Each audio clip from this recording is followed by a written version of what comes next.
नमस्कार दोस्तों, आप सभी का स्वागत है एजुकेशन बाय सतीश सर में। मेरा नाम है सतीश।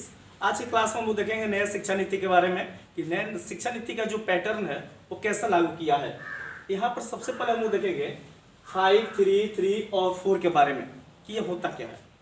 सबसे पहले अभी वर्तमान समय में हम लोग के यहाँ जो बच्चे पढ़ने आते थे वह बस 6 वर्ष के हो जाते थे, उसके बाद पढ़ने आते थे। लेकिन अब नई शिक्षा नीति में ऐसा नहीं है। इस समय जो वर्ष 6 वर्ष के हो जाने के बाद आते थे वह विद्यालय आने में बहुत डरते थे, क्योंकि उनको विद्यालय से कुछ मालूम था नहीं। वो गांव में बच्चों के साथ खेले थे, बच्चों के साथ रहे थे और विद्यालय का उससे कोई लेना देना नहीं था, इसलिए विद्यालय आने में डरते थे। सरकार इसको ध्यान में रखते हुए एक नया तरीका अपनाई है कि उन बच्चों को 3 वर्ष के जैसे थोड़ा सा होश आएगा तभी उनको विद्यालय में डाल दिया जाएगा और विद्यालय के बच्चों के साथ वो खेल कूद करेंगे और उनके साथ दोस्ती मित्रता करेंगे और वहाँ पर वो रहेंगे। यानी कि गाँवों में अब खेलना नहीं है, घर पे खेलना नहीं है, अब खेलना भी है तो कहाँ, स्कूलों में। इसको ध्यान में रखते हुए जो बच्चे हैं उनको 3 वर्ष की अवस्था में ही विद्यालय में डाल देना है और वहाँ से पढ़ाई शुरू हो जाएगा। देखिए यहाँ पर सबसे पहले 5 तो शुरू जो होगा वो 3 वर्ष से, बच्चे 3 वर्ष हो जाएंगे तभी उनको विद्यालय में डाल देना है। विद्यालय में आएंगे तो खेलेंगे कूदेंगे रहेंगे और उसके बाद फिर घर जाएंगे। तो यहाँ 3 वर्ष के बाद आने पे उनका सबसे पहला कोर्स होता है फाउंडेशन कोर्स। इसमें 3 वर्ष तक वो खेल कूद करेंगे। यानी कि 3 वर्ष के थे तब तो आए और 3 वर्ष तक खेल कूद करेंगे, वो सभी दोस्ती मित्रता करेंगे, स्कूल में रहेंगे, यानी कि स्कूल में रहना सीखेंगे। कितना, 3 वर्षों तक। इसका मतलब है कि स्कूल की तरफ उनकी लगाव होगी, खेलने के बहाने स्कूल में आएंगे और स्कूल में आने से वह धीरे धीरे अब शिक्षा के प्रति होंगे। तो 3 वर्ष के थे तब वह स्कूल में आए और 3 वर्षों तक वो खेल कूद करेंगे, दोस्ती मित्रता करेंगे। उसी खेल कूद के क्रम में उनको धीरे धीरे अब ज्ञान दिया जाएगा किताबी। तो यहाँ 3 वर्ष तक तो खेले, उसके बाद 2 वर्षों तक उनको पढ़ाया जाएगा और खेल कूद में ही पढ़ाया जाएगा। ऐसा ही शिक्षक को भी ट्रेनिंग मिलेगा और इसी 2 वर्ष में वो वर्ग 1 और 2 पास कर जाएंगे। यहाँ वर्ग 1 और 2 को पास करने के लिए उनको किसी भी परीक्षा को देना नहीं पड़ेगा, वो बिना परीक्षा के ही पहला और दूसरा क्लास पास कर जाएंगे। जैसे ये 5 वर्ष वाला कंप्लीट हुआ, उसके बाद 3 वर्ष वाला हम देखते हैं, इसको कहते हैं प्री रेटिंग। इसमें होता है खेल और पढ़ाई। जैसे बच्चे खेल रहे थे वैसा ही खेलते रहेंगे, लेकिन अब उनको पढ़ाई की तरफ धीरे धीरे अग्रसर किया जाएगा। इसमें खेल और पढ़ाई होगा, वो भी जो खेल और पढ़ाई होगा, पढ़ाई जो होगा वो क्षेत्रीय भाषा में, एकदम जो देहात में जो भी भाषा चलता है उस भाषा में होगा। लेकिन यहाँ पर ये ध्यान रखना है कि कुछ ऐसे भी प्राइवेट स्कूल है जो क्षेत्रीय भाषा को छोड़कर हिंदी और इंग्लिश पर जोर डालते हैं। वह अपना कर सकते हैं, वह अपने अनुसार, अपने विद्यालय के अनुसार वह अपनी भाषा को चला सकते हैं। लेकिन क्षेत्रीय भाषा इसलिए दिया गया है कि बच्चे जो गाँव में भाषा बोला जाता है, क्षेत्रीय होता है, उसमें वो सीखने में वो ज़्यादा सक्सेसफुल होंगे, इसलिए यहाँ पर क्षेत्रीय भाषा भी दिया गया है। इसमें परीक्षा अब होगी, यहाँ पर परीक्षा नहीं हो रही थी, कोई जांच परीक्षा नहीं थी 1 और 2 में, लेकिन यहाँ पर अब जांच परीक्षा होगी। इसमें वर्ग 3, 4 और 5 पास कर जाएंगे, यानी कि 3 साल तक। जैसे हम लोग के इसके पहले था कि क्लास 5 तक प्राइमरी स्कूल था, वैसा ही यहाँ भी है। देखिए 5 और 3 ये दोनों मिला के प्राइमरी स्कूल हो गया, 5वां तक का क्लास कंप्लीट हुआ। इसके बाद आता है मिडिल स्टेज। मिडिल स्टेज को ही हम लोग सामान्य भाषा में अभी वर्तमान समय में माध्यमिक विद्यालय कहते हैं, मिडिल स्कूल कहते हैं, वही यहाँ पर हो गया मिडिल स्टेज। इसमें जो होगा किसी एक भारतीय भाषा को रखकर पढ़ाया जाएगा। जिस क्षेत्र में होंगे वहाँ के जो अपनी भाषा होगी उस भाषा में पढ़ाया जाएगा। जैसे कि दक्षिणी भारत वाला होंगे, कर्नाटक वाला होंगे तो कन्नड़ में, उड़ीसा वाला होंगे तो उड़िया में। इस तरह से जो उनकी मातृभाषा वहाँ के अपना एक भाषा होगी वहाँ पर वह भाषा रहेगा। इसमें वोकेशनल ट्रेनिंग होगा। वोकेशनल ट्रेनिंग का मतलब होता है उनको एक रोजगार मुखी ज्ञान दिया जाएगा। जैसे कोई सिलाई करना चाहता है तो सिलाई करेगा, कढ़ाई करना चाहता है तो कढ़ाई करेगा, कोई लकड़ी का फर्नीचर का काम करना चाहता है तो वैसे करेगा। इसका मतलब होता है वोकेशनल ट्रेनिंग, यानी उनको रोजगारमुखी शिक्षा दिया जाएगा।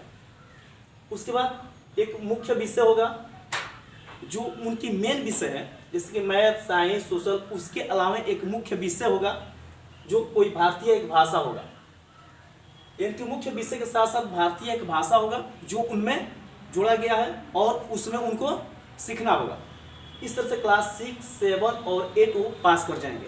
यहाँ पर ये 3 साल का जो है ये मिडिल स्कूल के लिए है, इसके पहले जो था ये प्राइमरी स्कूल के लिए था, ये मिडिल स्कूल के लिए है। इनकी यहाँ तक ये मिडिल स्कूल कर लिया। उसके बाद जैसे वो हाई स्कूल में पहुँचते हैं तब यहाँ पर देखिएगा ये 4 लागू होता है, यानी कि 4 साल का ये कोर्स हो जाता है। 4 साल क्लास 9, 10, 11 और 12। अब पहले जैसा फाउंडेशन नहीं है कि क्लास 10 पास करेंगे उसके बाद हम साइंस, कॉमर्स, आर्ट्स लेंगे, ऐसा कोई बात नहीं है। अब यहाँ पर क्लास 9 से 12 तक ये लगातार पढ़ाई होगी और इसमें जो परीक्षा होगा वो 6 होगी, हाफ ईयरली होगा, यानी सामेस्टर वाइज होगा। सीधे कहें इसमें कोई भी विषय का चुनाव कर सकते हैं। पहले क्या था, यानी कि अभी वर्तमान समय में क्लास 10 पास करेंगे उसके बाद मैथ, साइंस, सोशल ये सब अलग अलग हो जाता था, यानी कि साइंस, कॉमर्स, आर्ट्स 3 भाग में बढ़ जाता था। लेकिन अब वो ऐसा नहीं है। कोई भी बच्चा किसी भी भाषा, कोई भी विषय का चुनाव कर सकता है और उस विषय को लेकर वह आसानी से पढ़ सकता है। पहले फाउंडेशन था कि आप साइंस लेंगे तो वहाँ आर्ट्स नहीं पढ़ेंगे, आर्ट्स लेंगे तो साइंस में मैथ्स, बायोलॉजी नहीं पढ़ेंगे। लेकिन अब ऐसा नहीं है। जो कोई भी भाषा, कोई भी विषय ईजी लगे उसको 5 विषय हम लेकर पढ़ सकते हैं। देखिएगा यहाँ परीक्षा 6 होगी, यानी कि सेमेस्टर वाइज होगी। कोई भी विषय का चुनाव कर सकते हैं। इसके साथ साथ यहाँ पर कोई विदेशी भाषा भी पढ़ सकते हैं, यानी कि विदेशी भाषा भी यहाँ जोड़ा गया है। एक भारतीय भाषा यहाँ तक था, भारतीय भाषा कोई एक भाषा पढ़ सकते थे। यहाँ पर एक विदेशी भाषा भी हम सीख सकते हैं जिससे विदेशों में जाने में आसानी होगी, दिक्कत नहीं होगा। यानी कि कोई भी विदेशी भाषा पढ़ सकते हैं। विषय के सोच के विकसित किया जाएगा, यानी कि यहाँ पर जो सिलेबस होगा वो हम हर विषय के सोच में, यानी कि कैसे वो तैयार होता है, किस तरह से यही आया, इस तरह के हम सोच उसमें डेवलप किया जाएगा। इसके बाद यहाँ तक तो हमारा 12th हो गया, ये 5, 3 और 4 वाला हो गया। उसके बाद जैसे ग्रेजुएशन आता है यहाँ तक सारे ये बोर्ड डील करेगा, यानी कि जो स्टेट होगा उस स्टेट के अनुसार बोर्ड डील करेगा। उसके बाद यूनिवर्सिटी की बात आती है तो यूनिवर्सिटी में ग्रेजुएशन और पीजी होता है। तो यहाँ ग्रेजुएशन अब जो होगा वो 4 साल का होगा। पहले जो ग्रेजुएशन होता था वो 3 साल का, 3 साल में वही बीएससी, बीकॉम और बीए होता था। लेकिन अब यहाँ पर 4 साल का होगा। 4 साल में फर्स्ट ईयर जो होगा इसको सर्टिफिकेट कोर्स कहा जाएगा, सेकेंड ईयर जो होगा उसको डिप्लोमा कोर्स कहा जाएगा, थर्ड ईयर के लिए डिग्री कोर्स और फोर्थ ईयर के लिए रिसर्च कोर्स।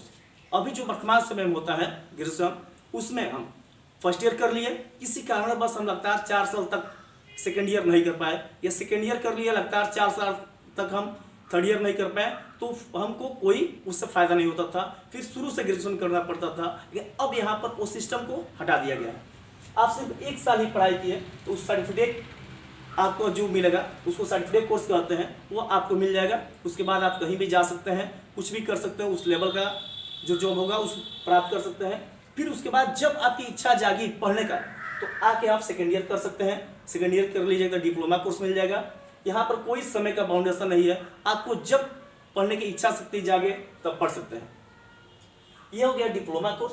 थर्ड ईयर जो होगा वह हो जाएगा डिग्री कोर्स, यानी कि पहले जो, यानी कि वर्तमान समय में जो ग्रेजुएशन होता था वो 3 साल का होता था, और यहाँ भी ये 3 साल के लिए क्या होता है, डिग्री मिल जाता है। चौथा साल जो होता है वो रिसर्च के लिए होता है, आगे की पढ़ाई जारी रखने के लिए। यहाँ पर बात आती है कि अभी जो हम लोग का ग्रेजुएशन लेवल पर नौकरियाँ मिलती है वह नौकरी इसमें किस पर मिलेगा। तो ग्रेजुएशन लेवल पर जो नौकरियाँ मिलती है वो थर्ड ईयर पर ही मिलेगा। जितने भी सरकारी जॉब है जैसे कि यूपीएससी, बीपीएससी, एनीथिंग, जो वो हम ग्रेजुएशन 3 साल वाला कर लेंगे तो हम उस जॉब के काबिल हो जाएंगे, जॉब भरने लायक हो जाएंगे, जॉब प्राप्त करने लायक हो जाएंगे। आगे की अगर हमको बहुत आगे पढ़ना है ज़्यादा तो फोर्थ ईयर में हम पढ़ेंगे और रिसर्च का कोर्स करेंगे। उसके बाद आता है पोस्ट ग्रेजुएशन, जिसको हम लोग वर्तमान समय में एमए, एमएससी और एमकॉम के नाम से जानते हैं। वर्तमान समय में 2 साल का होता है, लेकिन यहाँ पे ये 1 साल का ही कर दिया है, क्योंकि यहाँ पर ये 1 साल रिसर्च वाले में हम कर लेते हैं।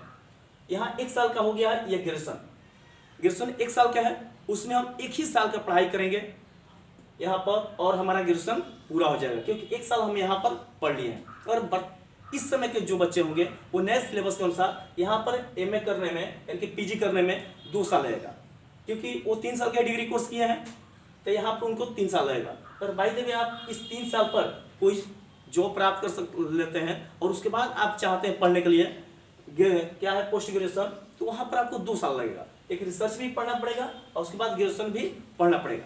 उसके बाद आता है हमारा पीएचडी 4 साल का होगा। इस तरह से ये आपका नया शिक्षा नीति है।